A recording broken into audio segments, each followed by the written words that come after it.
अस्सलाम वालेकुम गाइस, कैसे हैं सब। उम्मीद है कि सब खैरियत से होंगे। BS उर्दू आंसर आर्टिस्ट के चैनल पर मैं आपको खुशामदीद कहती हूँ। आज जो हम मौजू पढ़ेंगे वो है एहतशाम हुसैन की तनकीद नगारी, कि एहतशाम हुसैन कैसे तनकीद नगार थे, उनका असलूब बयान पर भी देखेंगे और इनके तनकीदी जो हमारा दरअसल मौजू है, तनकीदी मज़ामीन उनके कौन कौन से हैं वो देखेंगे, उन्होंने कैसी तनकीद की। सबसे पहले थोड़ा सा उनका सुहाने नकूश देख लेते हैं। एहतशाम हुसैन 1922 में पैदा हुए। 1972 में खल्के खुदा से जा मिले। हाल ही के मुकदमा शेर व शायरी के शाया होने से उर्दू अदब पहली बार तनकीद के फ़न से रोशनास हुआ। कुछ अरसे बाद एक पेश कीमत ज़ख़ीरा सामने आया। जिन नकादों के कलम से वजूद में आया, इनमें नाम मोहम्मद एहतशाम हुसैन का भी है। एहतशाम हुसैन अपनी सारी ज़िंदगी तरक्की पसंद तहरीक के हामी रहे और इस बात की पैरवी करते रहे कि शेर व अदब का मकसद सिर्फ ज़िंदगी को संवारना और बेहतर बनाना है। तरक्की पसंदों का नारा था कि अदब बराए ज़िंदगी, के अदब बराए ज़िंदगी के नाम होना चाहिए। तो ये एहतशाम हुसैन भी तरक्की पसंद शायर थे, शायर कह दिया, तनकीद नगार थे। तो इस वजह से ये भी अदब बराए ज़िंदगी के नारे को मानते थे। एहतशाम हुसैन के नज़दीक तनकीद एक मुश्किल फ़न है और अदब का मकसद इनके नज़दीक इज्तिमाई है। इन्होंने साफ साफ लिखा कि अदब का मकसद इज्तिमाई है, अदब बराए अदब नहीं। वो कहते थे कि अदब बराए ज़िंदगी होना चाहिए, अदब बराए अदब ये बिल्कुल चीज़ सही नहीं है। अब इनकी जो अमली तनकीद थी वो कैसी थी वो देख लेते हैं। एहतशाम हुसैन की अमली तनकीद इन्हें ख्यालात और नज़रियात की रोशनी में होती है। वो जब किसी अदबी तहरीक पर नज़र डालती हैं तो सबसे पहले इसकी तारीख़ी और समाजी अहमियत का पता लगाते हैं और अपने माहौल और ज़माने की तर्जुमानी में वो किसी हद तक कामयाब हुआ है। इसने कोई प्याम दिया है या नहीं, सोच समझ के बातें की हैं या नहीं, अपने आप को जज्बात की रूह में बहा दिया है। वो कहते हैं जो एहतशाम हुसैन के जो नज़दीक है, वो कहते हैं अमली तनकीद ऐसी होनी चाहिए, हमें देखना चाहिए कि जो माहौल और ज़माने की तर्जुमानी कर रहा है क्या वो कामयाब है भी इस चीज़ में या नहीं, और क्या उसने अपनी तनकीद से कोई लोगों को सबक दिया या नहीं। इन सब चीज़ों को वो मद्देनज़र रखना ज़रूरी समझते हैं उनके। हाँ, इन चीज़ों को मद्देनज़र रखना चाहिए। सोच समझ की बातें की हैं या वैसे ही वो बस अपना नाम कर गए या कुछ ऐसा उन्होंने अदब को दिया या नहीं, हमें इन चीज़ों पर गौर व फिक्र करना चाहिए। और वो आखिर में ये भी देखते हैं कि इसकी फ़नी और जुमालाती अहमियत आखिर है क्या। अब हम देखते हैं कि एहतशाम हुसैन का असल टॉपिक ही हमारा ये है कि तनकीद नगार, इन्होंने तनकीदी किताबें कौन कौन सी दी। ये आप किताबें याद रखिएगा, MCQs में आ सकता है और शॉर्ट क्वेश्चन भी आपको पूछ सकते हैं कि एहतशाम हुसैन की वो मुख्तलिफ तरीके से पूछ सकते हैं। किताब का नाम दे के कि इसके मुसन्नफ़ कौन है, या मुसन्नफ़ का नाम दे के कि इनकी एक तनकीदी या दो किताबें तनकीदी लिखें। तो इनकी तनकीदी किताबें हैं तनकीदी जायज़े, रवायत और बगावत, ये बगावत है। अदब और समाज, तनकीद और अमली तनकीद, अफकार और मसाइल, ज़ौक़, अदब और शऊर, अक्स और आईने, उर्दू की कहानी, उर्दू अदब की तनकीदी तारीख़। कार्ल मार्क्स ने अपनी किताब सरमाया में जो ख्यालात पेश किए थे, एहतशाम हुसैन गौर फ़िक्र के बाद इन्हें पूरी तरह कबूल कर लिया और ये बात इनके जहन में नक्श हो गई। आज की दुनिया दो तबकों में बटी हुई है, एक तरफ सरमायादार है, दूसरी तरफ गरीब, मजदूर और किसान। इनमें पहला तबका जालिम और दूसरा मजलूम है। यानी कार्ल मार्क्स का नज़रिया यही था कि जो गरीब तबका है वो गरीब से गरीब तर और जो अमीर है वो अमीर से अमीर तर होते जा रहे हैं। तो इन्होंने भी इस चीज़ पर इत्तफाक़ किया। इनकी तनकीद पर मार्क्सी असरात को बआसानी महसूस किया जा सकता है।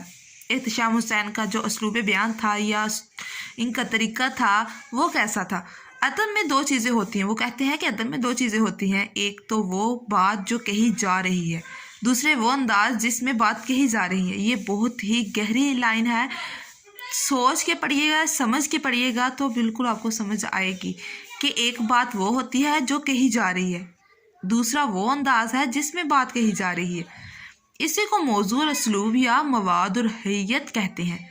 अगर फनकार की ज़्यादा तवज्जो पैगाम या ख्याल पर रहे तो कहा जाएगा कि तवाज़ुन कायम न रहा और मवाद को ज़्यादा अहमियत दी गई है। इसी तरह अगर अंदाज़े बयान पुरसार और सर्फ कर दिया जाए,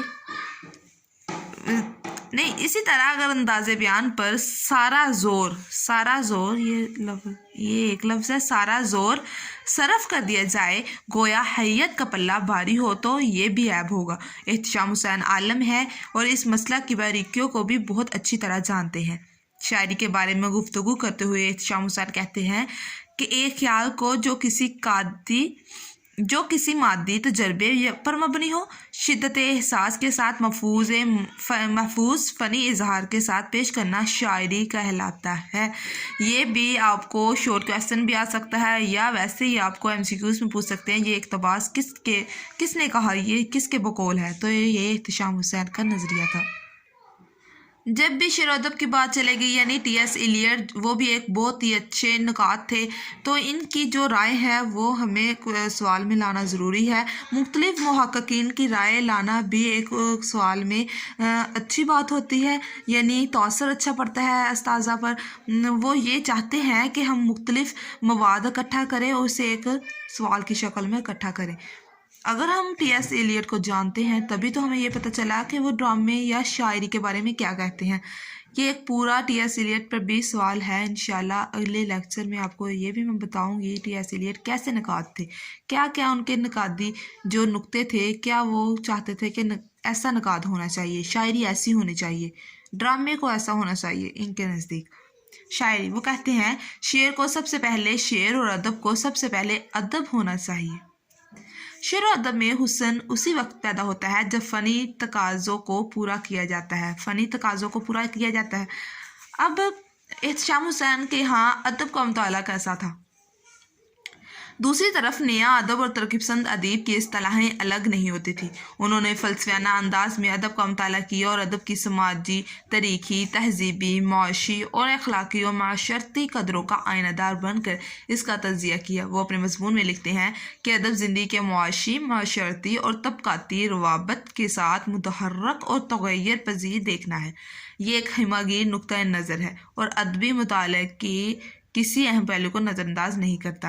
एहतिशाम हुसैन अदब के मुताले के लिए हर किस्म का इल्म से मदद लेना ज़रूरी समझते हैं, यानी वो कहते हैं कि हर चीज़ से मदद लेनी चाहिए। वो ख्वाह तारीख़ हो, नफ्सियात हो, सियासत हो, इमरानियात हो या साइंसी कुछ भी हो, उससे हमें इल्म लेना चाहिए। फ़न पारे की परख वो कैसे करते थे? एहतिशाम हुसैन की यही कोशिश रही है कि किस फ़न पारे को परखने में जमालती कदरों को ज़्यादा तरजीह ना दी कर इश्तराकियत को कितना फ़ायदा पहुंचा है और मेहनत कशों की हमायत में जो जंग लड़ी जा रही है इसमें कितनी मदद मिली। इसी तरह वो तरकीबपसंद शायरों को एक ही कसौटी पर परखते हैं, यानी मकसदियत के अदब पर परखते हैं। एहतिशाम हुसैन अदब राय ज़िंदगी के कायल हैं। इनके ख्याल में जो हम पर गुजरती है इनमें शायर अदीब भी शामिल होते हैं और अदीब जो कुछ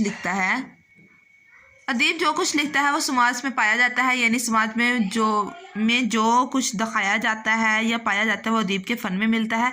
एहतिशाम हुसैन ने अपने तनकीदी शऊर से तरकीबपसंद तनकीद से वाबस्ता नाकदीन की पूरी नस्ल को मुतासर किया और तरकीबपसंद तनकीद को वक़ार बख्शा।